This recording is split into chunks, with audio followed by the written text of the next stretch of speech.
جو لوگ اللہ کے نام پہ خرچ کریں گے تو اللہ تعالیٰ کہہ رہا ہے وصلی علیہم، اے میرے حبیب ساری امت پر نہیں، جو تیری امت میں میرے نام پہ خرچ کریں گے ان پہ تو درود پڑھ.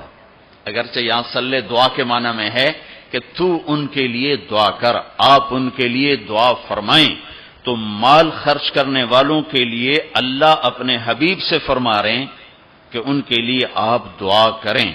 صلی علیہم ان صلاتک سکن لہم، آپ کی جو دعا ہوگی اور آپ کی جو صلات ہوگی، جو آپ کا درود ہوگا، دنیا اور آخرت کے سارے مسائل ان کے حل کر کے لے جائے گا.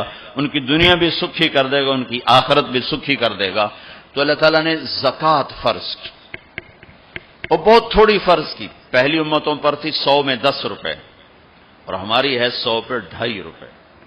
اور اتنا فضل فرمایا کہ پورا سال پیسہ پڑا رہے، پھر کہا اس میں سے 2.5 روپے دے دو، 2,500 دے دو. اگر استعمال ہو جائے تو کوئی سال سے ایک دن پہلے اگر وہ مال خرچ ہو گیا ہے تو زکوٰۃ ختم ہو گئی. اور 82 دفعہ قرآن میں مال خرچ کرنے کا حکم آیا، 82 دفعہ. اور اللہ تعالیٰ نے ترغیب دی ہے کہ مالدار فقیروں پہ خرچ کریں.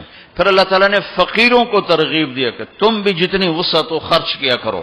میرے نبی نے ترغیب دی سبق درہم 100,000 درہم، 1 روپیہ اللہ کے نام پہ خرچ کرنا 1,00,000 روپیہ خرچ کرنے سے بڑھ گیا. تو صحابہ نے عرض کی وہ کیسے بڑھ گیا؟ تو آپ نے کہا ایک آدمی کے پاس 2 روپے، ایک آدمی کے پاس کروڑوں روپے.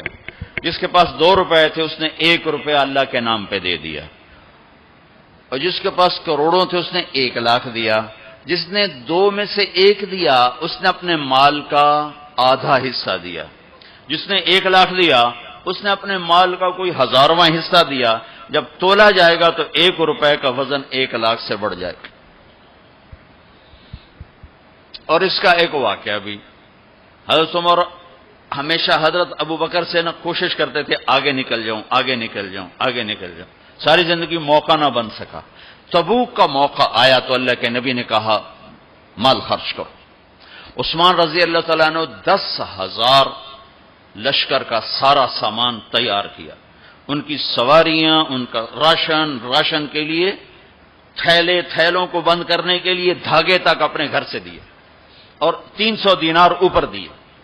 تو اللہ کے نبی کی جھولی میں وہ 300 دینار پڑے تھے یوں، اور آپ ان دیناروں کو اٹھا کے یوں فرما رہے تھے ما علی عثمان اللہ یعمل بعد، عثمان آج کے بعد کچھ بھی نہ کرے تو جنت واجب ہوگی.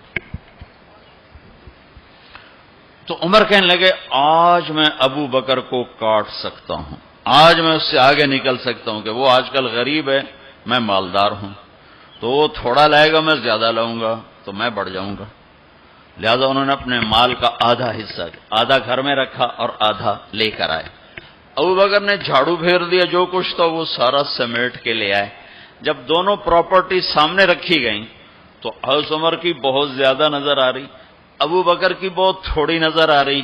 لہذا حضرت عمر بڑے اطمینان میں کھڑے کہ آج جیت خطاب کے بیٹے کی ہے.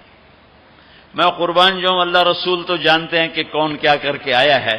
تو میرے نبی نے سوال ہی بدل دیا، جو اس موقع کا سوال ہی نہیں. کوئی آدمی مسجد میں چندہ دینے جائے، مدرسے میں چندہ دینے جائے، کہا جی مول صاحب یہ 1,00,000 روپیہ ہے مدرسے کے لیے، مسجد کے لیے. آگے مولوی صاحب کہیں پیچھے کتنے پڑے ہوئے ہیں تو کہے گا یہ بھی واپس کرو، میں تو تھوڑی نیت ہے جو کوئی چکر لگتا ہے کہ تسی ٹھیکیدار ہو، مگر علی شاید ابھی پیچھے کتنے پے. یہ موقع کا سوال ہے ہی نہیں. مولوی صاحب کو چاہیے جی جزاک اللہ یہ لیجئے رسید، بسم اللہ، پھر بھی موقع آئے تو دیتے رہیں. تو میرے نبی نے پوچھنا یہ تھا ابو بکر کتنا لائے ہو، عمر کتنا لائے ہو، اور یہی اس موقع کا سوال ہے. لیکن اللہ رسول جانتے ہیں کہ کس کے مال میں وزن زیادہ ہے. تو میرے نبی نے سوال بدل دیا، فرمایا عمر ما خلفت. واہ واہ، عمر پیچھے کیا چھوڑ کے آئے ہو؟ تو حضرت عمر تو وہیں دھڑم ہو گئے گا، وہ میں گیا. سوال سے ہی وہ پتہ چلے گا بس میری کلی اڑ گئی، گئی وکٹ. عمر ما خلفت، یا ما ترکت لأہلک، یہ دونوں الفاظ ہیں. پیچھے گھر والوں کے لیے کیا چھوڑا؟ تو پہلے حضرت عمر بڑے جوش میں کھڑے تھے، پھر ایک دم ڈھیلے ہو گئے. کہنے بعد جی آدھا چھوڑا ہے آدھا لایا ہوں. پھر آپ نے کہا ابا بکر ما خلفت یا ما ترکت لأہلک، ابو بکر تو پیچھے چھوڑ کے کیا آیا، بچوں کے لیے کیا چھوڑ کے آیا؟ تو انہوں نے کہا ترکت اللہ ورسول، میں تو اللہ اس کے رسول کو چھوڑ کے آیا ہوں، باقی سب کچھ لے آیا.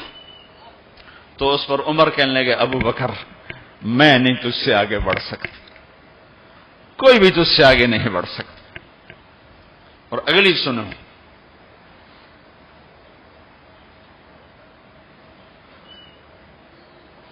اپنے کپڑے بھی دے دیے اور ایک ٹاٹ تھا وہ پہن کر اس کو کانٹوں سے سی لیا. تو جبریل آئے، کہنے لگے یا رسول اللہ، اللہ تعالیٰ پوچھ رہے ہیں کہ ابو بکر نے یہ ٹاٹ کیوں پہنا ہوا ہے؟ تو آپ نے کہا کہ ابو بکر نے سارا کچھ اللہ اس کے رسول پہ لگا دیا ہے اس لیے یہ پہنا ہوا ہے. تو کہا یا رسول اللہ، اللہ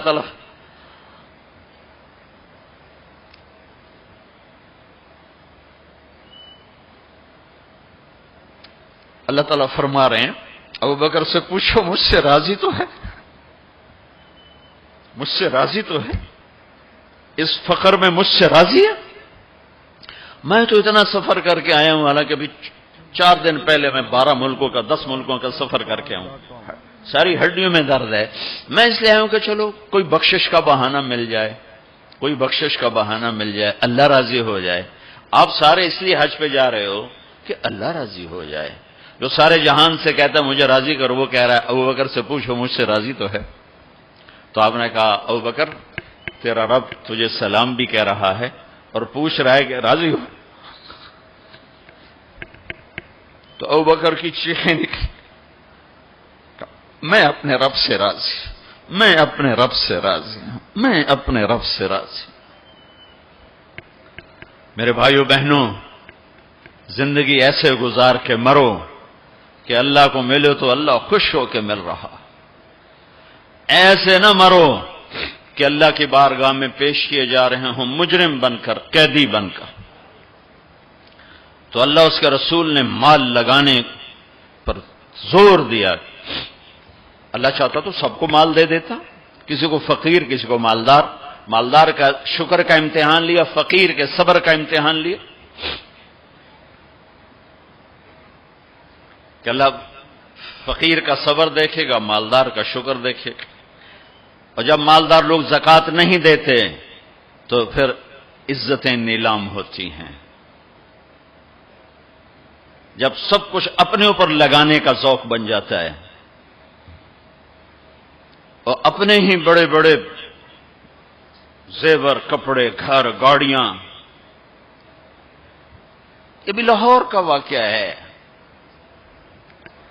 بیگم صاحب ڈرائیور کے ساتھ گئی ہیں اور واپسی پہ کہہ رہی ہیں اسلم ڈرائیور آج میری بڑی اچھی قسمت، وہ ساڑی میں نے لی تو میں سمجھ رہی تھی 1 لاکھ کی ہے، وہ تو مجھے 75,000 میں مل گئی، بڑی سستی مل گئی. خوش ہو کے ڈرائیور کو بتا رہی. تیسرے دن ڈرائیور کے بیٹے کا بازو ٹوٹ گیا. وہ آ کر کہتا ہے صاحب جی میری تنخواہ میں تو اس کا علاج ہو نہیں سکتا، تو مہربانی کر کے کچھ میری مدد کر دیں، اس کا علاج ہو جائے. تو صاحب کہتے ہیں اسلم تمہیں پتہ تو آج کل کاروبار بڑا مندہ ہے، تو میرے پاس تو گنجائش نہیں، میرا ایک ڈاکٹر دوست ہے میں اسے فون کر دیتا ہوں، وہ تمہاری مدد کر دے گا. جب اس طرح ہوتا ہے تو پھر ڈاکے، چوریاں، قتل و غارت شروع ہوتے ہیں.